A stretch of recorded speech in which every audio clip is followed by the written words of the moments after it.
umetupa mchana wa leo kaweza kufika kwa ibada ya mchana wa leo. Najua ya kwamba inagharimu mkono wa Bwana, inagharimu uwezo wa Mtakatifu.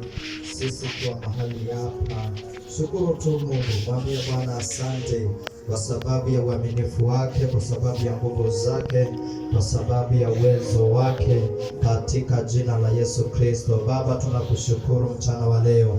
Kila mmoja tufungua kinywa chako, shukuru Bwana, mwambie Bwana asante. Mshukuru Bwana, fungua kinywa chako, shukuru Bwana, shukuru Bwana, mwambie Bwana asante. Si jambo la kawaida tu kupanga mkutano kama huu, na Mungu akatufikisha tukua wazima na tukaweza kuendelea. Shukuru tu Mungu. Hebu tufungua kinywa chako.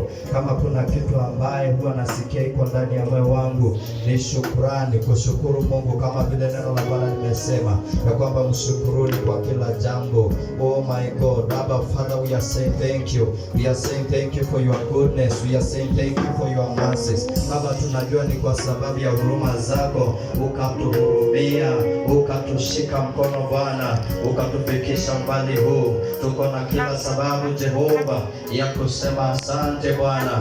Tuko na kila sababu ya kukushukuru. Kila mmoja inua tu mikono yako juu. Shukuru Mungu, mwambie Bwana asante. Mpe Mungu sifa za shukrani.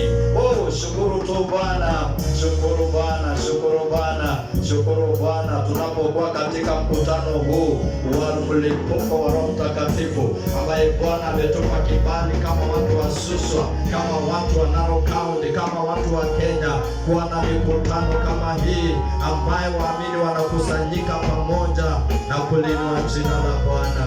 Oh Bwana, tunakushukuru, nasema asante. Pokea sifa na heshima.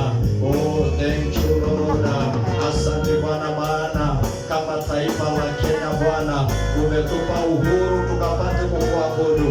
Maana tunajua ya kwamba kuna mataifa mengine ambaye hawana nafasi kama hizi. Hatuwezi kuwa tu namna hiyo, bali tunasema ni umetenda.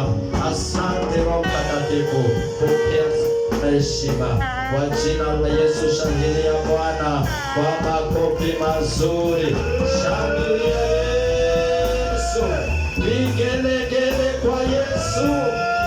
Amen, amen, amen. Pigia pia praise and worship makofi wanapoketi kwa dakika moja tu. Amen. Amen. Amen. Bwana asifiwe. Wangapi wako na furaha mchana wa leo?